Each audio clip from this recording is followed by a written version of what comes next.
All right, go ahead and turn to Proverbs. I know I got other things we need to finish. I still need to finish the 21 paradoxes. I still need to finish, we were looking at those 4 keys of the Christian life to give you victory and spiritual growth. I need to finish that. But we also started Proverbs, and the goal is to just cover Proverbs during the summer, so we know if we take too many services off, next thing you know, we'll be covering Proverbs next year. so that's the goal. Next summer we'll still be there. So so I'm going to try to finish all those other things.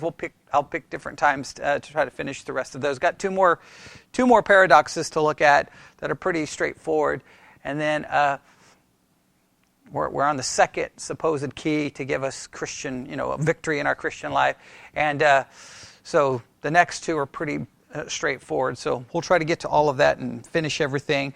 But the goal here is Proverbs, and I don't know if everyone saw.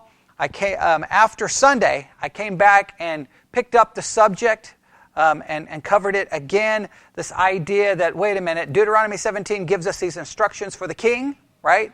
But yet it seems to imply that God gave Solomon the riches. Just a couple of things to remember from that if you didn't hear. Solomon obviously had multiple wives, which Deuteronomy 17 says the king wasn't supposed to have. Obviously he had riches, which Deuteronomy 17 says was supposed to have. He also had lots of horses, which Solomon also had. He violated pretty much everything. Now, just remember that also in the Bible it speaks of God giving David the wives of Saul. And you're like, well, why would God give him multiple wives? So there's a lot of dispute. The main thing just to remember is however you want to view it, clearly Deuteronomy 17 gave rules that Solomon doesn't fit.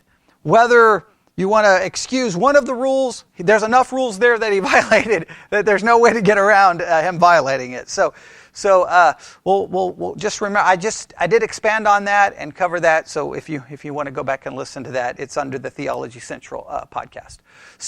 But the main reason we are spending the summer in Proverbs is I've been stressing this over and over and over again that if you look at the church, more and more it's becoming more and more evident to me every day, every week, every month, every time I listen to another sermon, every time I turn on Christian radio, that their biblical wisdom, a biblical spiritual perspective is missing from the church, and the church has been hijacked with a political ideology and every other form of ideology. Whether it's left, right, it doesn't matter. Bible thinking, spiritual thinking is missing. So while it seems in some cases like the world is falling apart and the world is burning, it's more important than ever that Christians not just maintain, maybe even go back and reestablish a biblical way of looking at things. And we come to the book of Proverbs because Proverbs is sometimes referred to as the book of what? Wisdom. And as a result, that's why we are studying it, okay? So we started with what was going to be our introduction, and we didn't get very far in our introduction, did we? All right. Let's see what you remember. The first thing we looked at is the title of the book. Everybody remember that? Yes? And remember the original title? If you pull up your Blue Letter Bible app, you can look at it. Remember the first part of the title was this, if you remember. Strong's H4912. Mashal. Mashal was the first part. Mashal was the first part. And the second part of the title, do you remember what the second part was? Okay. Well, the Hebrew term was? Strong's H8010. Shalomo. Shalomo. Shalomo. So Mashal, Shalomo. And that means what?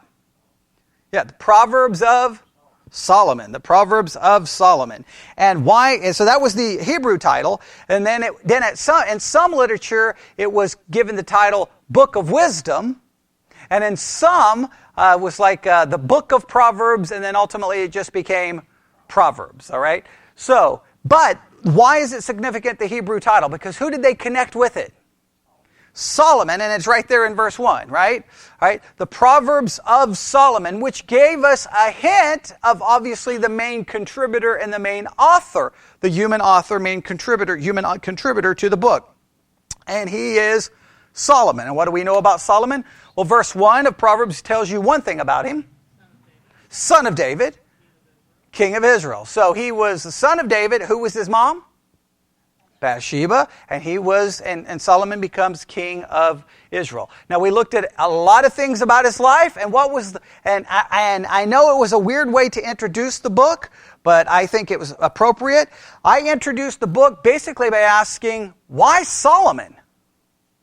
Right? Now we read when we were going back looking at his life that he asked God for wisdom. He's given wisdom and understanding where he can discern between, good and evil, right? He can make these great decisions, and that he is considered the wisest man who ever existed.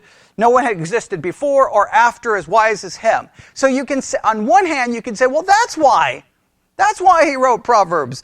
But by the time we get to the end of his life, he ends up what? A polygamist, a serial adulterer, and an idolater, worshiping false gods. That's pretty bad off. Now, that's a bizarre thing to consider, so wait a minute. We're going to spend a summer, a year, whatever, studying a book written by a man who was a polygamist, a serial adulterer, an idolater who ended up worshiping false gods? We would probably say, I don't think that guy's qualified. So then why would God have him be the human author? And remember, I wanted you to really struggle with why Solomon? Why Solomon? And what's at least one major lesson we can learn from it? What's one major lesson I really emphasized on Sunday? Okay. Wisdom obtained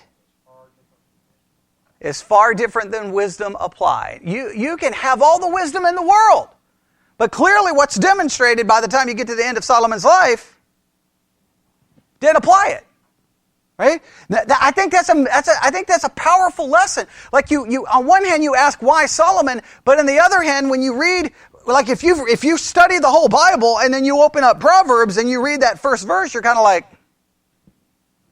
but it serves as a warning. Now, what's the warning? You can become as wise as Solomon by studying the book of Proverbs and still end up like him. No, so what does that tell you? Proverbs, the obtaining of wisdom, is no guarantee that you will live wise. Does that make sense? All right, so I really want to stress that point, and that's why we spent all the time on it. I did get some emails, people like, what in the world was that? Like, you started the book of Proverbs by basically trashing the author. But I wasn't trying to trash him. I was trying to say we need to be realistic about it, right? It's almost like Proverbs, Solomon was the wisest man ever, and we just forget all the things he did wrong. I think the lesson is more powerful by acknowledging all the things he did wrong. Correct? That's the way I perceive it. You may differ. All right. So let's get through here and let's see what we can find out. All right. So if we're going to list authors for the Proverbs, obviously who would we put down number one? Solomon. And you may want to just look this passage up. Go to 1 Kings chapter 4. 1 Kings chapter 4.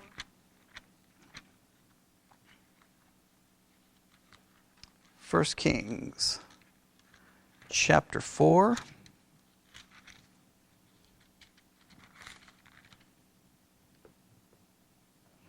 First Kings chapter 4, look at verse 29. Everybody there? 1 Kings 4:29. All right, we will. Here we read these words. 1 Kings 4:29. And God gave Solomon wisdom and understanding, exceeding much, and largeness of heart, even as the sand that is on the sea. And Solomon's wisdom excelled the wisdom of all the children of the east country and all the wisdom of Egypt. For he was wiser than, and then it begins to name all these people that he was wiser than, correct? And then what does verse 32 tell us? He spake 3,000 proverbs, and his songs were 1,005. How many proverbs? 3,000. Do you think we got 3,000? No. So that means what?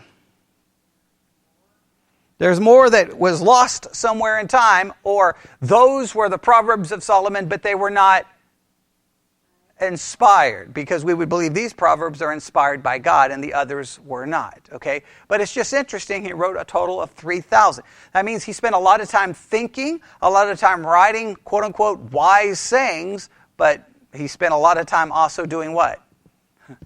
Violating the very specific rules of God laid out in Deuteronomy chapter 17. All right? Go to chapter 30. Proverbs chapter 30. So who's author number 1? Solomon. All right, Proverbs chapter 30. Tell me what you find there. Proverbs chapter 30. Agor, the son of Jacob. Right? Everybody see that? So, what does that tell us? Proverbs chapter 30 would be, who would be the author? Most likely. Agor, the son of Jacob, right? Now, either he was the writer of, or what he wrote, someone else, well, either way, it's his words, maybe someone else wrote them down, but it's his words. So, in that sense, he's the author in that sense. Does that make sense? In other words, it's his words. Go to chapter 31.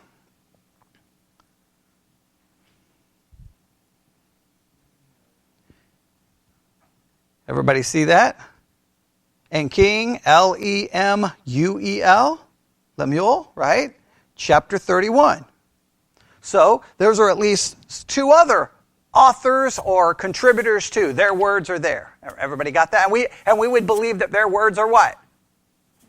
Inspired by God. These are words that God wanted there. Go to Ecclesiastes chapter 2. Right, okay, yeah. So then, even another contributor in that sense. I'm glad you pointed that out. Do all the translations say it that way? Okay, yes. So he learned it, and then I guess he passed it on, spoke it, but all right. And again, these are the kinds of things some people would call into question in regards to inspiration, but we would believe that God ultimately wanted them there, correct? All right, so just keep that in mind. Go to Ecclesiastes, I believe, chapter 12.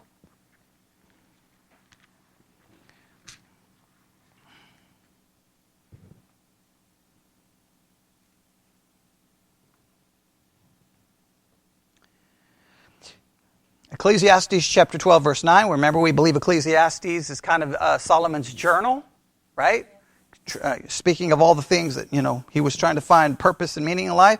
And notice what is stated in Proverbs 12:9. And moreover, because the preacher was wise, he still taught the people knowledge. Yea, he gave good heed and sought out and set in order many proverbs. Set out and set in order. Does any translation say anything different there?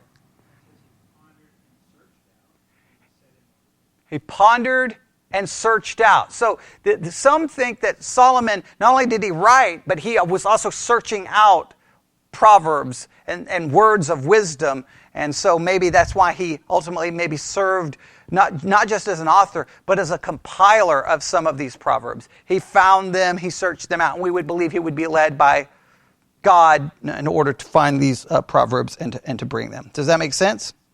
Now, there are 2 sections that's kind of interesting. Go to Proverbs chapter 22. Proverbs chapter 22. All right, look at verse 17. Proverbs chapter 22, verse 17. Now, we may get some different words here. It may be translated differently. Proverbs 22:17. What do you find Proverbs 22:17 getting ready to give us?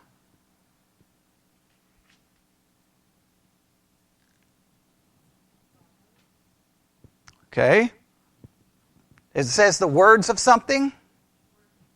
The words of the wise. You see that in Proverbs 22:17? All right. How does the New International Version translate that? sayings of the wise. Words of the wise, sayings of the wise. Some believe Proverbs 22:17 all the way to Proverbs 24:22 is a compiler of the words of the wise. That these are proverbs from somewhere else that were compiled and put together most likely by Solomon. All right? Those are the words of the wise. They believe it goes from Proverbs 22:17 to Proverbs 24:22. All right? Proverbs 22:17 to Proverbs 24:22. Now look at Proverbs 24:23. Proverbs 24:23. What is it? What do we find there? Okay. How does it read? Okay, these things also belong to the wise. How does the NIV say it? All right, so we have the words of the wise from Proverbs 22:17 to 24:22, and the saying of the wise from Proverbs 24:23 to verse 34. So the words of the wise and the sayings of the wise. They believe these are two separate sections. Some divide them as two separate sections, compiling words from somewhere. Now we could get into a whole discussion of where, but it is interesting that Proverbs 20, make sure we have that, 22:17 starts with the words of the wise, goes to 24:22. Then in 24:23 we have the sayings of the wise, and it goes to verse 34. All right. Go to Proverbs, I think it's chapter 25, verse 1. I think it's 25, verse 1. I could be wrong. 25, verse 1. What is stated there in Proverbs 25:1?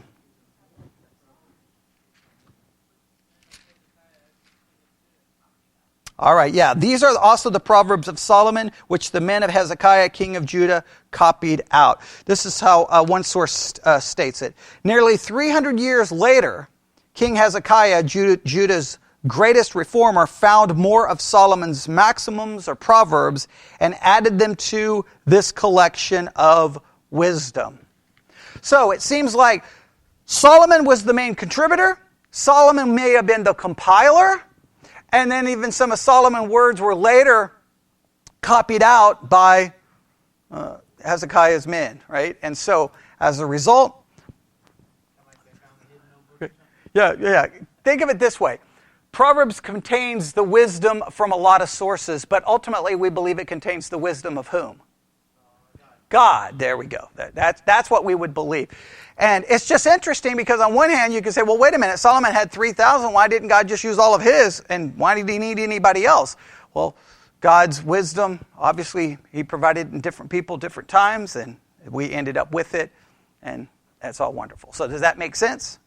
All right. So who are the main authors then? Number 1, Solomon. Number 2, Agor. Number 3, Lemuel, right? And then we have the words of the wise and sayings of the wise, all right? And those were probably compiled by Solomon, most likely.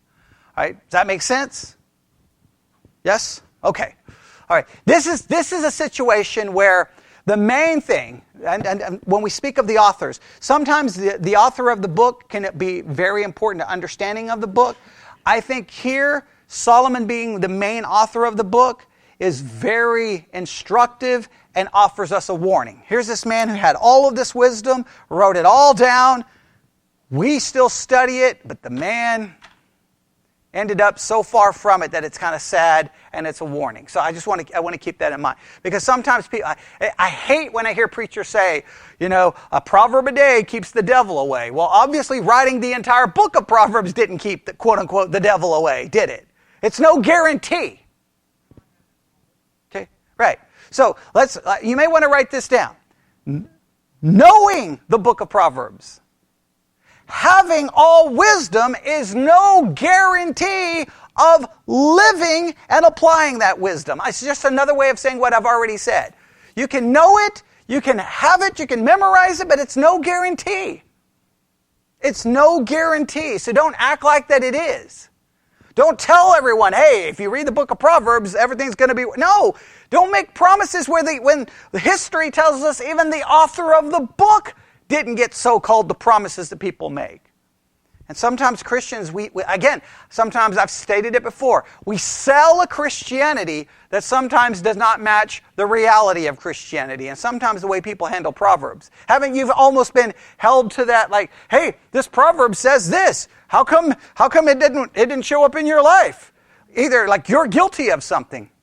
Sometimes our approach to this has to be very different. And you'll see as we go through that. All right? Does that kind of make sense? All right, now, let's go from the author. Let's go to a definition. What is a proverb? It's the book of Proverbs. So let's look up the Hebrew word for Proverbs and see if that gives you any clue. I'll let you look it up. If you have the Blue Letter Bible app, you can use it there. You know, I like to keep you involved where you don't get bored. Okay. Sometimes you'd prefer me not to get you involved, but that's okay. We know what the Hebrew word is, right? Mashal, right? What does it mean?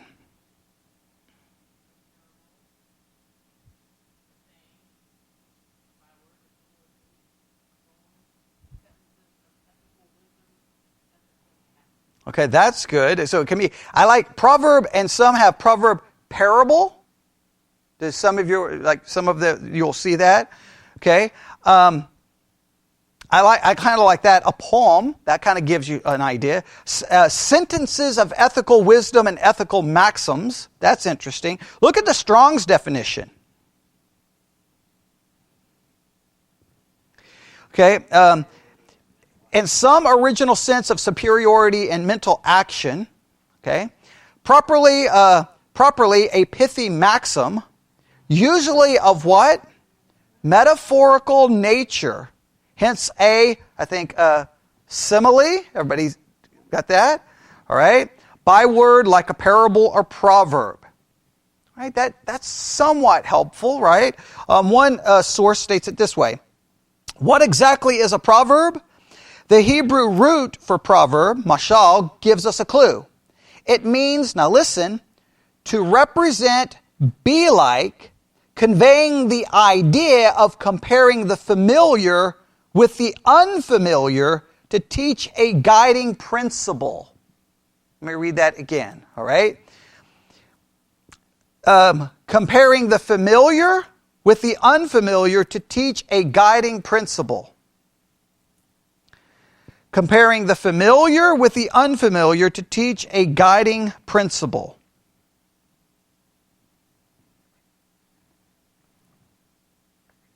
Everybody got that? Comparing the familiar with the unfamiliar to teach a guiding principle. Now, I don't know if that gives us a complete understanding of what a proverb is, but you're getting an idea. It's going to be doing some comparison. It's going to be doing some contrasting. It's going to be doing a lot of different things. It's going to use maybe some elements of a parable, some elements of poetry, a lot of different things to consider. All right? Let me continue with this kind of definition. I'll read this again. It means to represent, be like, conveying the idea of comparing the familiar with the unfamiliar to teach a guiding principle. Proverbs, by nature, are brief, and the majority in this book are 2 lines. The majority in the book are going to be 2 lines. But these short, observant statements declare profound truths that give wisdom for life. Now, what's probably the big takeaway from everything that they stated there about trying to define what a proverb is? What do you think the big takeaway is? What should you take away from this? Okay, it's going to be short. Listen carefully. The thing you should take away is you're about to read a genre of literature that is different. Like if you've been reading the Bible straight through, this is going to be far different than anything you've read. Is it like Genesis? Is it like Exodus? Is it like Leviticus, Numbers, Deuteronomy, Joshua, Judges, Ruth? Right? No. So what immediately does that tell you as a reader? You're going to have a different skill and a different approach to be able to interpret it correctly. Right? I cannot state it again. You can't interpret a book correctly if you can't identify the genre of literature that you're reading. You've got to be able to go, wait a minute. This is going to require, and sometimes I think, I think you have to have the mindset, this is going to require something different. And I think sometimes people approach every book and every passage the same way, and you can't do that. It's completely different style of writing. So, does that make sense? Everybody, at least, hopefully understand that? All right. Let's consider another thing, and I think this is important. This book that I have here mentions it, and I want to really drive this point home, and I want to make sure everybody gets this. Are you ready? Now listen carefully. As you read through the Proverbs, keep in mind that these are principles not intended to be prophecies or promises. These are principles not to be considered prophecies or promises. Now, if you've been a Christian for any length of time, you know how some people treat you if somehow a proverb doesn't come true in your life, because they treat the proverb as a promise, and then you're somehow guilty of doing something wrong, and that's why you didn't get the promise or you didn't get the result. Well, wait a minute. You cannot read them that way. You cannot. This book states it this way. For example, look at Proverbs 12:21. Look at Proverbs 12:21. All right, what do you see in Proverbs 12:21? No evil shall befall on the righteous or fall on the just. No evil. Now, stop right there. So you know what people will do? They'll take that as a guarantee. So then if evil falls upon you or your family, then guess what is going to be the conclusion? You're not righteous. Now, all you have to do is go back and read Job and realize that that's not obviously true. Get into the New Testament and all the persecution that comes upon the church and upon godly people. Evil falls upon godly people a lot of times. So what is this saying? This is giving us a general principle, is it not? In general, we could read it this way: if we do what is right, live honestly, and obey divine and human laws, we are choosing a path of life and not of harm. Right? I think there's a general principle there, right? If we live godly, follow the law, there's a greater chance we're going to avoid a lot of the evil that can come upon us. You cannot read that as an absolute guarantee. Now, when you're a young Christian, you don't understand that. When you're a young Christian, you're just like, whoop, I name it, I claim it, it's mine. And then when you're like, wait a minute, our family just got hit by a drunk driver and now I can't walk. Okay, well, what just happened? Right? So, and what makes me mad is the reason many Christians become disillusioned and think, wait a minute, this stuff doesn't work, is because pastors don't bother to spend 5 seconds teaching them how to handle the scriptures in a correct way. You got to know how to handle that. Right? You got to know how to deal with these, and we're going to come with those over and over and over again. Does that make sense? All right, let's do this just quickly. If you have a Bible dictionary next to you, if you need one. Does anybody need one back there? I've moved them around so many times when I've been up here Oh, I got one. Here you go. You can use this one. Yeah, this is my mic stand. Don't be messing with my mic stand. Don't be messing with my table. Hey! Look at that. Look at that. Trying to mess up my studio back there, right? Okay. But yours worked better, okay? Because see, the wall is close, and it can keep the sound, to keep the echo effect from happening. All kinds of reasons for that mic being there. Okay, all right. Look up the entry for Proverbs, and just see if it kind of gives you just kind of skim through and see if it gives you a definition of what a proverb is, so that we can really kind of at least have an idea of what we're looking for. Okay? What does it say? Oh, listen, a short, pithy statement about what two things? Human nature and life. Now that's interesting, because while we're reading this, we may be looking at what does it say about our nature and what does it say about life. So in other words, there's a lot of ways of trying to define what a proverb is, isn't it? So we're going to have to, we just know that clearly, what's the one thing that shows up in all the definitions? Short, pithy, right? Trying to teach us something. Most would agree that they're short and they're pithy, but what? They're somehow profound. And I think sometimes we have to really spend time thinking about them and considering them. All right? That's a pretty good idea. Would everyone agree that's a pretty good idea? Yeah? Okay. All right. Now, we could read more about it, but I want you to at least have that basic idea. All right? Okay. Now, let's do this. Let's start working on an outline. All right? And I might be changing this as I'm speaking. Okay? All right? All right. Let's work on an outline. Okay? Book of Proverbs. Everybody ready? Let's break down the book of Proverbs into 3 sections. 3 sections. All right? Here we go. Yeah. All right. This is where we're going to do this. 3 sections. First section, chapters 1 through 9. Chapters 1 through 9, we're going to call this a prologue to wise living. The prologue to wise living. Prologue to wise living. Right? Prologue to wise living. What chapters does that cover? Chapters 1 through 9. Put down a key verse in this section. Put Proverbs 1:7. Proverbs 1:7. You can look it up if you need to, if you don't know what it is.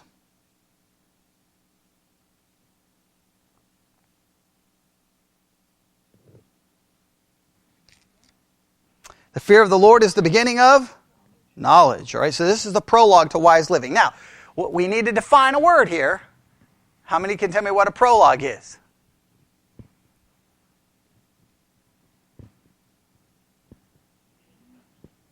Okay, someone said it. Introduction, okay. If you want the actual dictionary definition, it's a separate introductory section of a literary or musical work.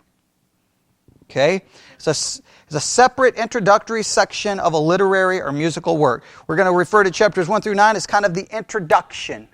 It's a prologue of wise living. It's introducing what? Wise living. And what's the key verse right there? The fear of the Lord is the beginning of knowledge.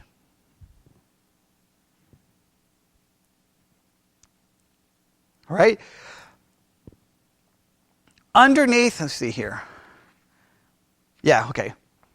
Just go, I'm not going to explain this right now. I'm not going to explain this, but just write this underneath all the information about section 1. Section 1 is the prologue of wise living. It covers chapters 1 through 9. The key verse is chapter 1, verse 7. Right, got that? Underneath all of that, write this. Subjects and statements. Subjects and statements. That doesn't mean anything to you right now. It will in a minute, okay? Subjects and statements. Right now I'm just trying to kind of give you the skeleton, and we'll put some flesh on it here in a minute. All right? Section number 1, prologue to wise living. Everybody got it? Chapters 1 through 9, key verse, chapter 1, verse 7, and just remember subjects and statements. All right, next. Principles for wise living. Principles for wise living. Principles for wise living. We had the prologue to wise living. Now we have the principles for wise living. It goes from chapter 10, verse 1 to chapter 31, verse 9. Chapter 10, verse 1 to chapter 31, verse 9.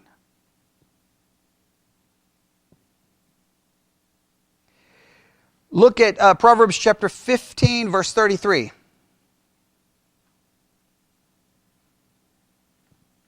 Proverbs 15:33.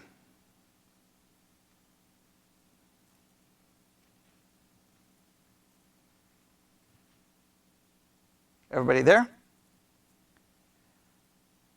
Proverbs 15:33. The fear of the Lord is the instruction for wisdom, and before honor comes humility.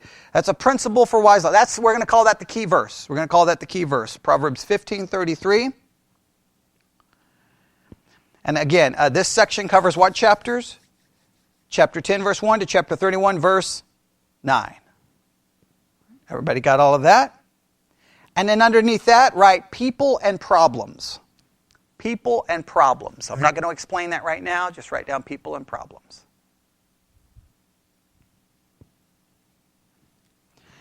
All right, does that make sense? Yep, okay. Third section. So section number 1, prologue for wise living, goes from chapter 1 to chapter 9. What's the key verse? Chapter 1, verse 7. And what thing I want you to remember? Subject and statements. Section number 2, principles for wise living, chapter 10, verse 1 to chapter 31, verse 9. What's the key verse? 1533. And what two things I wanted you to write down? People and problems. People and problems. Right? So far, so good. The third section.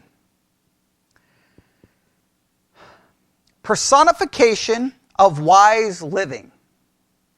Personification of wise living. Personification. What do we mean by personification? There we go. Whatever we've been talking about. What have we been talking about up to this point in our outline? Wise living. Now we're going to have the personification of wise living. Wise living is now going to be seen as a person. It's going to take on a personal aspect, okay? Personification of wise living. And that's going to go from chapter 31, verse 10, to verse 31. Chapter 31, verse 10, to verse 31. Chapter 31, verse 10, to verse 31. Now, you know what happens in that section? What happens in that section? Now, I'm going to offer a challenge to the way it's always been interpreted. And I could be wrong here. I could be wrong here. Typically, we look at this and we're like, hey, everyone, this is what the woman is supposed to look like, right? And I think there may be an element of truth to that. But I think in a way that everything about wisdom is now just personified as a woman. That all of the things that describes her is really describing wisdom. Now, I know that will probably get me in trouble with some people, but I think maybe that's a better way to... Now, when I get to chapter 31, I may change my whole mind. I may just throw that completely out, okay? I have the right to do that. Okay, I know if you've ever noticed, I've changed my mind a few times, okay? All right? Why? Because yesterday's understanding is of no value today, okay? It means nothing, okay? It means it served a purpose when? Yesterday. It doesn't serve a purpose today, so I may change that. But I just think that if you kind of look at the whole book, it's hard to outline Proverbs. It's hard to outline it. So this outline I'm giving you may not even be a good one, because there's no really a great way to work it. It's always very difficult. But if we say a prologue to wise living, principles for wise living, and then all of a sudden in chapter 31, don't you agree? It's interesting in 31, all of a sudden, here's this woman. So it's like all of a sudden, Solomon wanted to stop and go, hey, I'm having some problems at home. I need to make sure my wives start doing better. Or is he just trying to personify it? True. Right. So I think it's a personification. I think I could be wrong. I don't know if that works. We'd have to work through it, but I think it's interesting. A key verse here would be chapter 31, verse 30. All right? Chapter 31, verse 30. Charm is deceitful, beauty is vain, but a woman who fears the Lord, she shall be praised. What was the beginning of wisdom?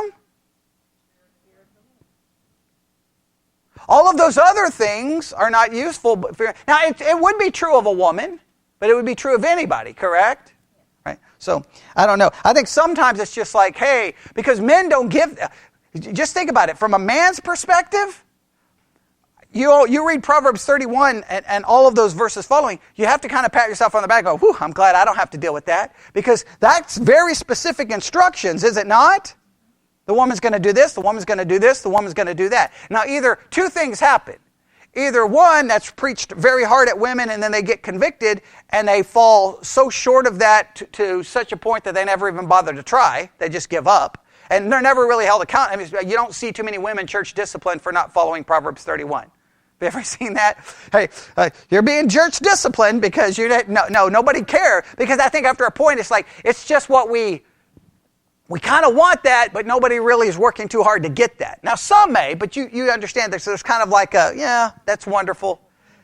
It's unattainable. But if we kind of see it in a different way, that this is just the woman is personifying what wisdom should look like, then it would be applicable to whom? Now, men may not like that. I want to leave it on the woman is what I prefer to do. But because then, I got enough things to worry about, right? Okay, I don't need more things to worry about. I want someone else to be as guilty as I am, just in a different way, okay? All right? Now, and here are the two words I want you to write down here. Counseling and correction. Counseling and correction. All right? So what are the three sections? See if you can do it without looking. Number 1. Yeah, chapters 1 through 9. What's it called? Prologue to Wise Living. Key verse? 1:7. Second section. Principles for Wise Living. Chapter 10, 1. 31:9. And chapter 15, 33. Okay. Or chapter 31 verse... No. Chapter 15, verse 33. Okay. I was confusing myself there for a second. All right. Proverbs 15:33 is the key verse. All right. Everybody got that? Third section. Personification of wise living. What section? 31:10 to the end. Okay, right, to the end. And what's the key verse? 31:30. All right, everybody got that? And what are the two phrases at the end of that third section? Counseling and correction. All right, everybody got that? Does that look like a kind of a skeleton there of what we want? All right, now, here's what we're going to do. Those little two words I gave you for each section, we're going to go back and look at them because I think these little two words kind of give us a lens that we use to see each section. These are the sections, but you need to kind of put on a different pair of glasses as you look at each section. All right? At least I'm going to kind of throw this idea out there. I don't know if it's perfectly true, but I'm going to at least try to get this done before tonight is over. All right? So everybody with me? All right. What was the first two words I gave you? Subjects and statements. Subjects and statements. So think of, for section 1, the prologue of wise living, I need to put on the glasses of subjects and statements to understand it. All right? Now, let me try to explain this.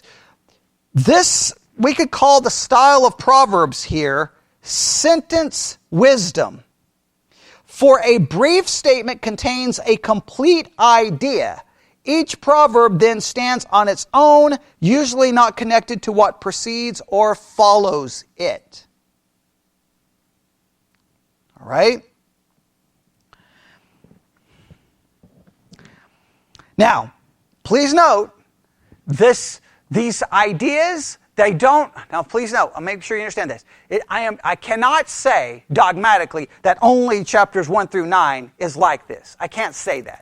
But I want you to kind of see there are these different styles of Proverbs that kind of go throughout the book. Sometimes you'll see them in sections 1 through 9, but I just wanted to kind of put those words under each section just to make you realize that whenever you're going through the Proverbs, you may need a certain pair of glasses to understand how that kind of proverb is constructed, which can help you in how you interpret it. Does that make sense? Again, it's almost impossible to do any kind of real outlining of the book because the way the Proverbs, like, wait, that kind of goes this way, but wait, that...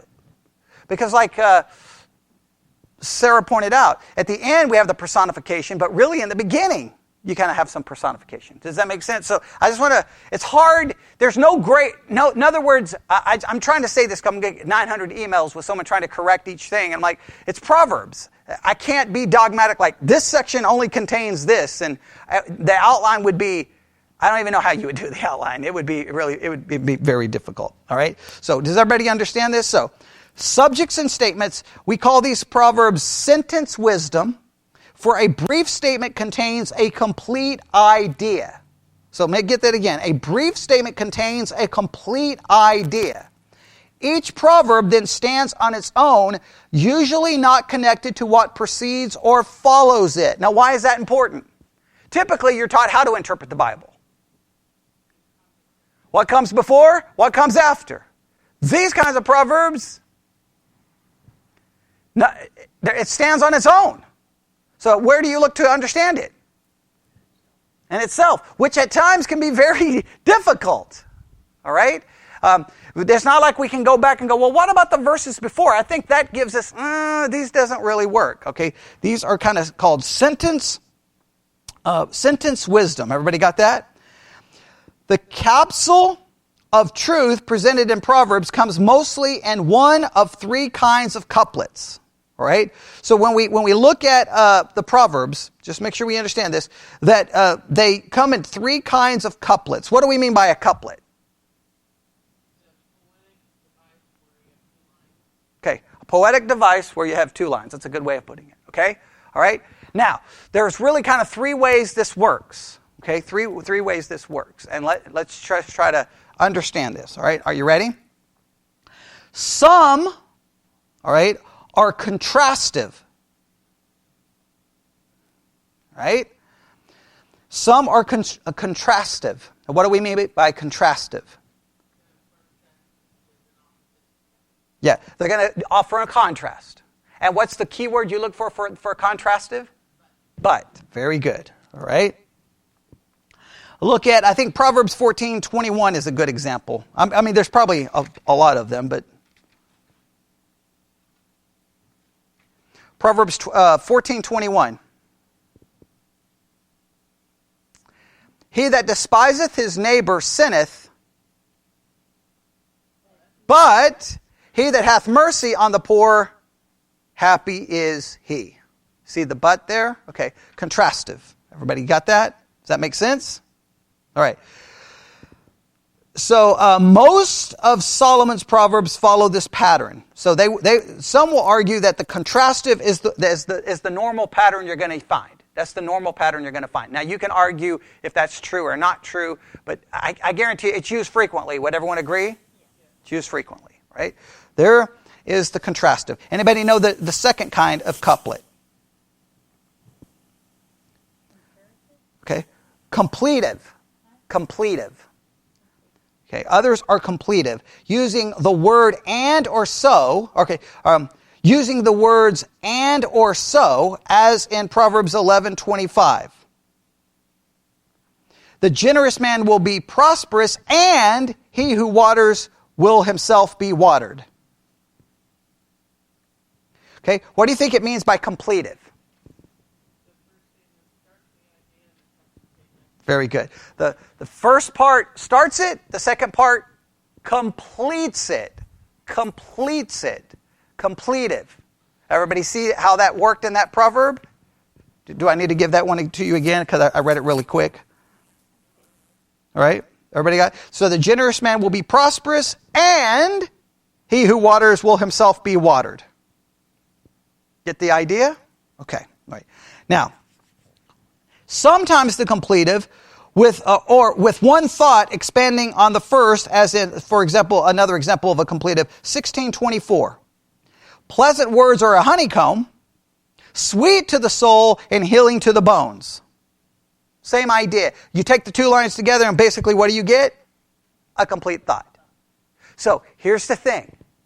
Before you begin to argue about how to interpret a proverb, before you even try, you first have to identify what? What kind of couplet it is. And if you can't even identify that, then there's no point in arguing what you think it means, okay? Is that very important? I think so. All right, everybody got that? Yes? Okay. All right, what would be the third kind of couplet? I think Diane said a minute ago. Comparative. And what kind of words would we look for comparative? Here are some words. Better than, or like so. Better than or like so. I'll give you an example. Proverbs 16:8. Proverbs 16:8. Better is a little with righteousness than great income with injustice. See the better and the than? All right. How about Proverbs 25:25? Like cold water to a weary soul, so is good news from a distant land. See like and so? Does that make sense? All right. So the first kind of lens, subjects and statements, and these subjects and statements can show up like in a sentence wisdom, Sometimes where the whole thing is compiled in that one verse, right? The one verse. But those one verses, that one verse can use a couplet. And what are the three couplets? All right, contrastive, completive, and comparative. Everybody got that? Yes? So, you see, the whole idea is in the one verse. Right? Everybody got that? It's basically one sentence wisdom. Right? And this idea, these will deal a lot with subjects and statements. Subjects and statements, and sometimes these are, called sentence wisdom. A brief statement contains a complete idea. Each proverb then stands on its own, usually not connected to what precedes or follows it. And these capsules of truth are usually presented in what is known as couplets, and there are three kinds. And we've got them: contrastive, completive, and comparative. Any questions on those? No? Everybody got it? All right. Now, those are the subjects and statements. What were the next two little words I gave you? People and problems, right? Okay. People and problems. Wherever you have people, you have problems. Wherever you have, okay, I don't know if that's exactly, okay. That's just, I think we can all agree with that, all right? In addition to couplets, right? So the first kind, we kind of focused on couplets, right? Why? Because one sentence contained everything. It was sentence wisdom. Everybody got that? And we needed couplets to pull that off. Everybody understand? All right, now here, people and problems. In addition to couplets, a wide cast of characters help impart Proverbs truths. You'll find the simple, the wise, the proud, the humble, the violent, the angry, the rich, the poor, the oppressor, the oppressed, sluggards, liars, slanderers. All right? And they are, in a sense, kind of put in contrast with the diligent, the truthful, the peacemakers. You understand how this works? So you have the other one used couplets. This is going to bring the idea of different kinds of people brought in to put forth some kind of wisdom. And sometimes it will use, and now sometimes they'll be contrasted, sometimes they won't necessarily be immediately contrasted. You may get a proverb about a sluggard, a proverb about a slanderer, a proverb about someone angry, a proverb about someone rich. Sometimes it'll be contrasted with someone who is opposite to that. Does that make sense? That's why we get what? People and problems. What problem are the people being used to illustrate? Does that make sense? I think that makes sense. One of the most pronounced contrasts is between the adulterous woman and Lady Wisdom. Wisdom is personified as a woman throughout Proverbs. Would everyone agree? I think that's just absolutely sexist and wrong and incorrect, and we probably should change that, right? You remember how they'll come out with these Bibles and want to change the masculine pronouns? Like, we can't use he here. I wonder if they want to change it for Proverbs. Instead of her and she, we should change it to he, right? And him, right? Okay. I doubt they want to change it there, but okay. All right. So let's make sure we understand. One of the most pronounced contrasts is between the adulterous woman and Lady Wisdom. Wisdom is personified as a woman throughout Proverbs, who finds her flesh and blood equivalent in the excellent wife of chapter 31. Now again, I think that there's some truth to that. The woman, wisdom has been personified as a woman, and the excellent wife is really personifying a woman. It's personifying wisdom as a woman. I think there's something going on there. All right? With such a mixture of vices and virtues in life, problems will inevitably erupt. But rather than avoid them, distract ourselves from them, or hopelessly surrender to them, Proverbs' practical wisdom can help work through them to a healthy resolution. Right? That's what Proverbs says. You're going to have people and you're going to have problems. These people are used to show the problems and what we're supposed to do. And again, here's our choices and how to deal with them. Let me go through those again. Here's your choices on how to deal with people and problems. Number one, you can just avoid the people and the problem. Sometimes we take that, right? Yes? Okay. Sometimes we even say that's a good thing to do. Just avoid them.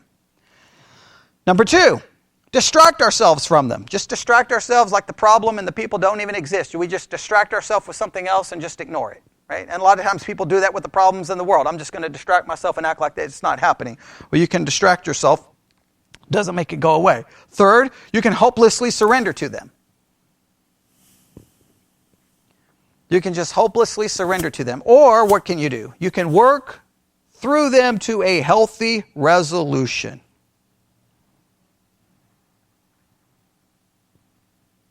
All right, does that make sense? Yes? Okay, I hope so. All right. We're going to have to stop there because we're out of time. Man, I wanted to finish all of it. I want to get to those next 2, but it's already 8 o'clock. So if I start, then go. Any questions about any of that? What's some of the big takeaways from this hour of introducing to the book of Proverbs? What do we need to take away most from this?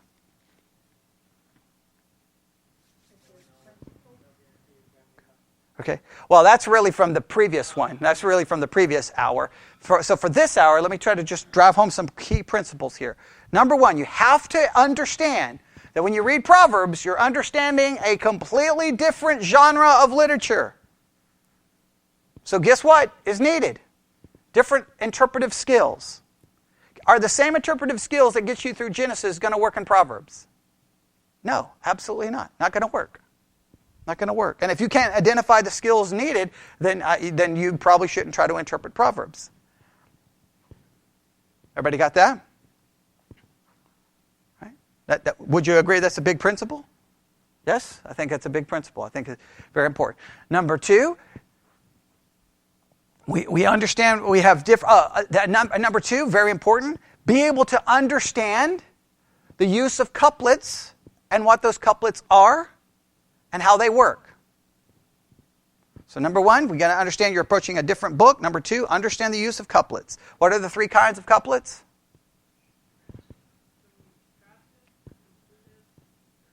Right? Contrastive, completive, and comparative. And what's the main thing about this? You can just, for your outline you can look. But the main thing is these are sentence wisdom where one sentence completes the whole idea. The whole idea. Right? Everybody got that? Right? Next thing is just to remember the use of, another thing, a very important principle, the use of people to illustrate people and problems. People are used to illustrate people and problems. They're going to illustrate what? Human nature and problems that arise from human nature. And then I guess the last big thing to take away from this is at least consider the possibility that the godly wife in Proverbs 31 is really a personification of the very principle of wisdom. She's there more to demonstrate wisdom more than just to demonstrate the rules that a wife is supposed to follow. Typically, she's used as books saying, hey, here's how to be a godly wife. And maybe I'm not completely condemning that. I just think maybe in the context of the book, she's really there to personify wisdom, and we're supposed to look at all the things she's supposed to do, not as a list to put on the refrigerator saying, honey, get to it, which I know, that's beneficial for a guy to do that, but it may be more to say, all of us need to try to put like this is taking all the principles taught in the book and putting it into action and a living illustration. Does that make sense? Now, that doesn't mean that the woman shouldn't pursue it, but I think it maybe has a greater point there. All right. Any questions about any of that? Let me repeat anything. No? Everybody good? All right. Is that helpful? A pretty good introduction? Again, please note, the outline is not perfect. If you look at the dictionary, completely different outline than I gave you, correct? How many sections did they break it into, the dictionary? 8? Oh, wow. Yeah, okay. Yeah. And that may be better outline. It may be better, right? Because did they try to group, did they group them by theme? I don't even remember. They did?